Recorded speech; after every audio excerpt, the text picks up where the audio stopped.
It is a big day in Canberra today. We've also seen the government striking a deal to pass aspects of its IR reforms that the business community had been rallying against.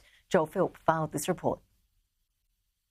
Well, we learned this at about 8:30am this morning, where the Employment Minister, Tony Burke, stood alongside some key crossbenchers in the Senate that have made this deal possible. That is Jackie Lambie and David Pocock, some important senators there for this legislation. Let's pull up the graphic now so you can see, because there's a lot of components to this.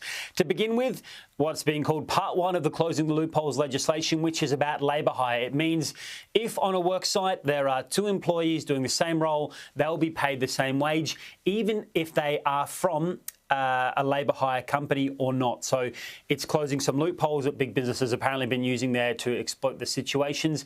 It also makes wage theft illegal, along with a new offence of industrial manslaughter. So that's some developments there in the criminal space. It also offers first responders the possibility to claim suffering of PTSD without needing to prove it, an acknowledgement that that is really part of the difficult job that they play in their workplaces.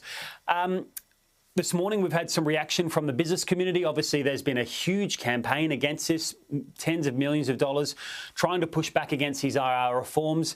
Andrew McKellar from the Australian Chamber of Commerce and Industry says the government hasn't negotiated closely enough with business on this.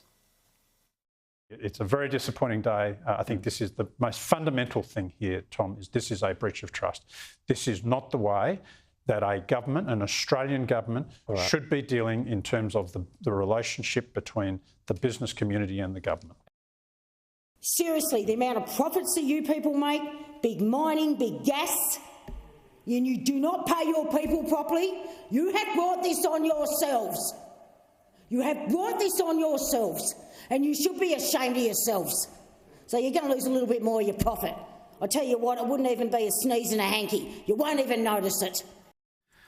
So, Ash, this was originally a huge omnibus bill which has now been split into pieces because the government doesn't have the support of those crossbenchers for other aspects of it. Let's bring up this graphic now. You can see what has been pushed back. Part of it relates to workers within the gig economy that would be treated more like employees. That will be debated next year in Parliament, it's believed, obviously. The other thing is this casualisation conversion, which is about if you are an employee and you have worked regular hours at a company for 6 months, you're entitled, if you want, to attempt to claim permanent status. That would be legislation that is required, an act that would be required by a company under this legislation. We've had some pushback from small businesses against it, but parties like the Greens, who are on board with this, separate from those independent senators, say that they'll be lobbying hard to get these reforms through in the new year.